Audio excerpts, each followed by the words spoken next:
Hey everyone, before we start, let's first talk about Blue Kayn's items and roots. And the first item I'd go for is Mana Mute. With the recent buffs for this item, it's now viable on Blue Kayn because as soon as you get the Mura Mana, it now works on Kayn's skills, increasing his overall DPS as well as increasing his overall mana. Then the second item I'd go for is Youmuu's Ghostblade. This would increase Kayn's DPS overall as well as increase his move speed, making him a lot harder to catch and increasing his roaming potential as well. Then the third item I'd go for is Edge of Night. I usually go for this item if they have a lot of crowd control so that they wouldn't be able to burst me as soon as I combo. An alternative item would be Serpent's Fang. If they don't have much crowd control, this would decrease their shields or remove them as well, increasing your overall burst.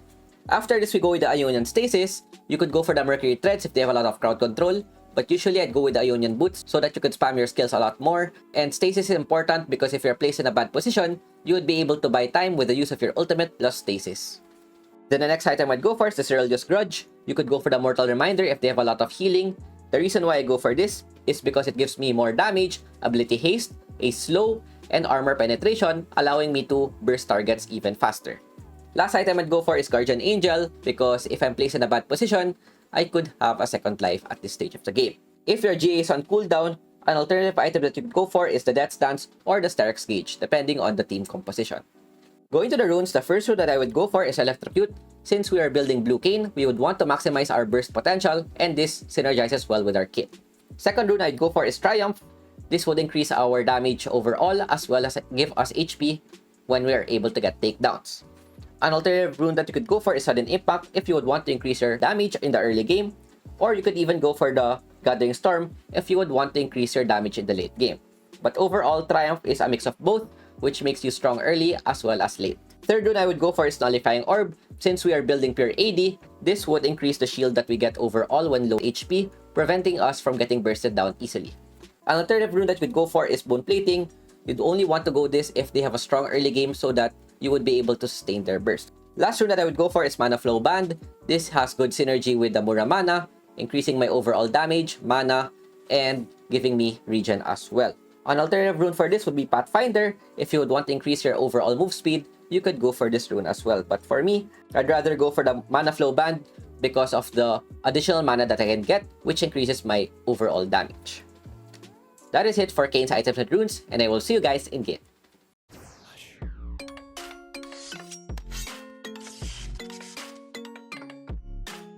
Going into the game, I'm going to be showing you how to play Blue Kayn as well as give you tips and tricks on how to use this champion. In this matchup, we're currently up against Rammus, and in a Blue Kayn vs Rammus, this should be advantageous for the Rammus when it comes to ganking and team fights because he has stronger ganks and is a lot tankier than us. But once it comes to the skirmishes and bursting down targets, we would have the advantage. So what we want to do is try to get Blue Kayn as fast as possible, dive into their backline and dive the carries so that we would win the team fights. The clear that I'm doing here is a blue side clear into a full clear because of the fact that Kayn is really weak early game, especially when we don't have our transformation yet. The only thing that we can hope to do is that Rammus is not able to make meaningful ganks so that we would be able to farm properly. One thing about Kayn is that he is one of the fastest clears when it comes to the early game because of the fact that his first skill deals double damage and has a low cooldown as well. That's why we would want to go for a full clear because usually we would reach level 5 before the other jungler. Looking at the bot side, we're able to get first blood, 1-for-1 trade, and it should be favorable for us since the kill went to our ADC. Instead of getting the third skill, we went 2 points on our first skill so that our clear would be even faster and we would be able to outpace the enemy jungler. If the Rammus goes for a full clear, we should have the advantage because of the fact that we clear faster than him. When clearing the camps, there's not much things that you could do. Just use a skill after every auto attack and make sure your first skill hits twice so that you would be able to clear the camps faster. You'd also want to path towards the ranged champions so that you would be able to stack your shadow form Kayn as soon as possible. You'd usually want to go for Blue Kayn if the opponents have at least 3 ranged players in their team. Rammus goes for a gank mid, I try to help. Good knock-up by Yasuo, we try to go for the punish. Rammus flashes in, tries to get a kill. Our sets are able to arrive, get a counter trade. I have to move back a bit because we're pretty low. Nami's there as well. Seraphine lives with 1 HP. I try to chase her down, but with Nami blocking, I have no choice but to go to the Scuttle. it should be worth it for us because we're able to trade the Ramos, who is really strong early. Nami is trying to guard me from getting the Scuttle. I'm pretty low. My team arrives, but as soon as the Ramos shows up, I have no choice but to go back. I try to look for a possible target, but when Blitzcrank misses the hook, I know that we wouldn't win the trade. And with our team out of position, I just go for the Krugs instead. I still get my level 5, and as long as Ramos is not very annoying when it comes to the ganks, this should be good for me. I look to see if I could go for a bottom lane gank. My goal here is not to be able to kill someone, but to get stacks. But as soon as their Jinx becomes a little greedy, we go in for the punish, use my ultimate to execute the Nami. I have my first kill to go out. Ramos tries to chase me down. I'm pretty low. Their Seraphine goes in, flashes to our Blitzcrank. We're able to escape with our first kill. Seraphine's ulti taps me. I still have my third skill, try to chase her down. Yasuo arrives, try to get some stacks, but Yasuo is able to secure the kill. Ramos pretty low with 1 HP. Is able to run away with the first kill. I try to cut the Ramos down, but looking at his move speed, he's quite fast. And I have no choice but to go back. Overall, this should be worth it because not only are we able to get 2 kills, we're also able to get at least half stacks on our Shadow Assassin. The best case scenario is that we get our Shadow Assassin on the first objective, but that's quite hard to do. Usually, you'd complete the Shadow Assassin before the second objective spawns. We're able to complete our Manamune early, which means that we could stack this as soon as possible. And at the 8-minute mark, we should be able to have full stacks on our Manamune. The biggest power spike on Blue Kayn is when we're able to complete the Muramana stacks, as well as get our second item, which is the Ghost Blade, because this would allow us to one-shot squishy targets in one combo. With the Muramana working on our skills, if we use our first, second plus ulti, this would stack with the Muramana, granting us more damage and increasing our overall burst. After clearing the top side, the objectives should spawn pretty soon. We get boots so that we would be able to kite the enemy as well as increase our overall move speed. With the objective spawning in 30 seconds, I first clear my red buff plus possibly the Krugs before going for the objective. Seth does a good job getting a solo kill onto the Jax, which is gonna be annoying later on. And as soon as I see Ramos gank bot, I go and help with having some damage in our kit. We try to poke them down. Our Ezreal falls, their Seraphine is able to help. Blitzcrank is out of position as well, so I have no choice but to give them the kills. We can still possibly go for a contest because their Jinx has no mana. Yasuo flashes in, tries to take down the Seraphine. We go in and try to help, but as soon as Yasuo falls down, we have no choice but to go back. And since we're the jungler, we don't want to fall down to the enemy and give them a free dragon. Seth goes in, solos the opponents. 1v5, I don't know why, but we're trying to buy time right now. I try to secure the Scuttle because I know that Seth's gonna go down. Get it with a smite so that we would be able to buy time. Use my first skill, flash away, wait for my team to respond, and looking at the minimap, Yasuo is coming to the objective as well as Ezreal. Blitz getting a hook into the Ramos, which is huge. Force the flash, wait for the dragon to go down, first skill plus smite to get the steal. Jax is out of position. I try to look for an engage to the champion, but looking at the positioning of the enemy, I go in late, take down the Jax. Jinx is pretty low. Take her down with my ulti as well, and get another kill onto the Ramos, dodge Seraphine skills, and pretty clean fight overall, even though it started very messy. With that, not only are we able to secure the objective, we're also able to complete the Shadow Assassin, which is pretty good for us, because this would increase our overall mobility, and with the Rift Herald still up, I ping my team to possibly go there, and this is how to kite with Kayn. As much as possible, you don't want to all in, because you're very squishy and you would want to focus on taking down targets that are low on HP. Yasuo falls in the mid lane. Ramos starting the Rift Herald. I wait for the Seraphine to face check so that we would be able to punish her. Third skill, second skill, we miss. Get bubbled. Catch Seraphine's plus Nami's ulti. We're chunked pretty low. If my second skill hit, I would have gotten the kill, but with low HP, I try to look for the fruit.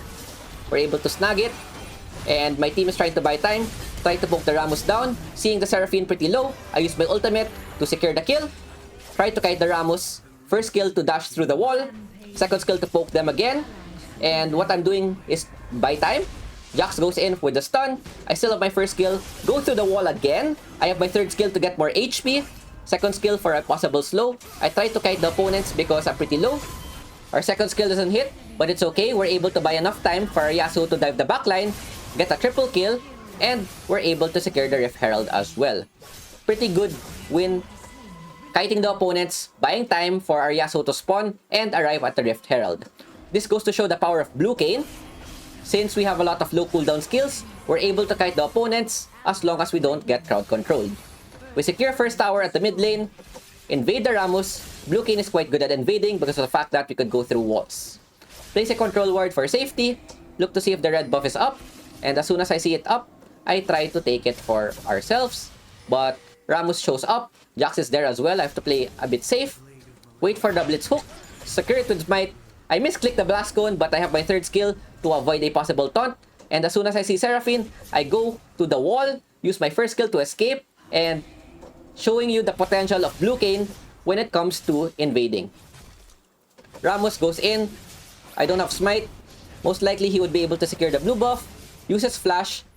Even though he gets a buff, it should be worth it because he had to use a flash plus his ultimate. I have mana immune, so I wouldn't run out of mana easily, and this is the power spike that I am saying right now. I have already completed my mana immune.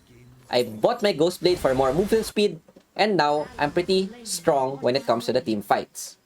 I would be able to kite my opponents as well as deal a lot of damage as well. Seeing that they're overextended, Blitz goes in. It's able to buy time for me and Yasuo to arrive. Burst down the Nami in one combo. Rammus is quite tanky, so I have to dodge.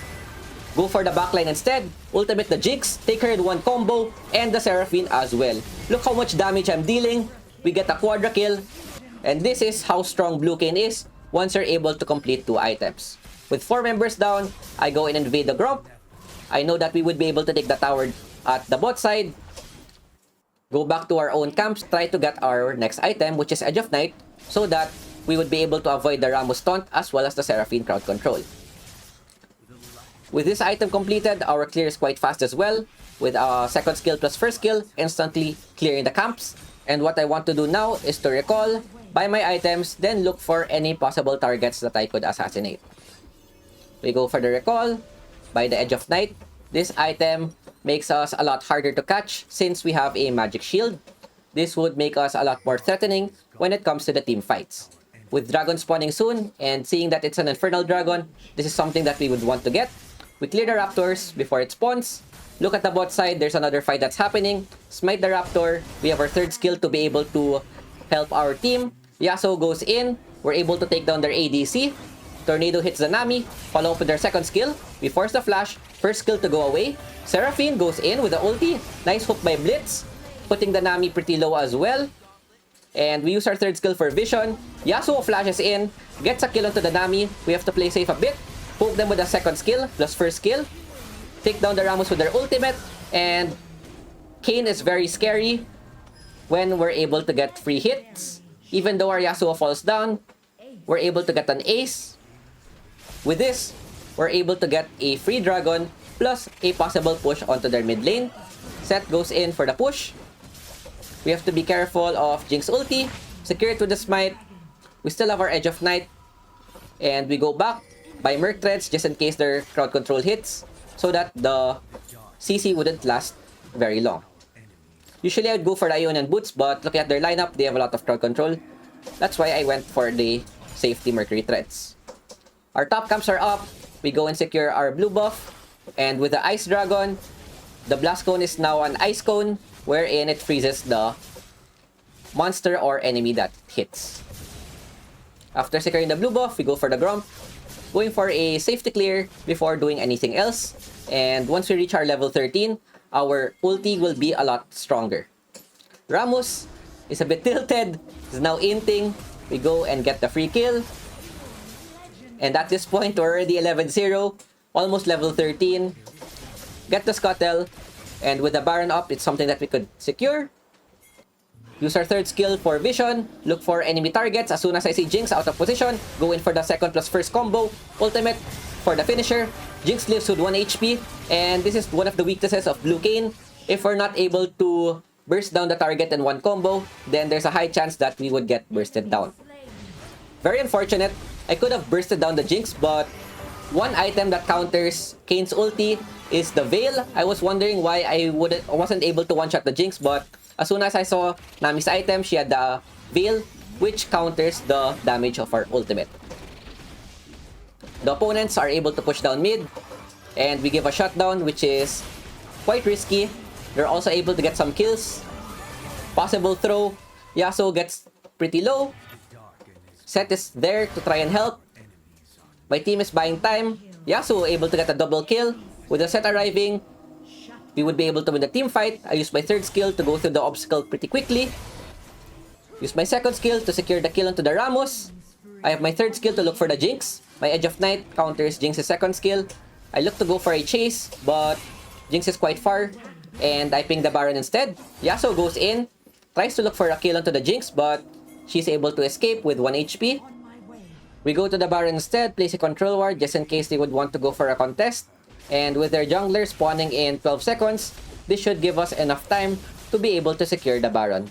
Yasuo is quite low, so this might be a bit scary for him. Ezreal is able to arrive, increasing our Baron take. Unfortunately, Yasuo dies to Baron, but it's okay. With the recent update, Yasuo should still have the Baron buff when he respawns. I use my third skill for some vision. I see that Jax is at the top bush as well as Seraphine in the red side, so we go for the Seraphine instead.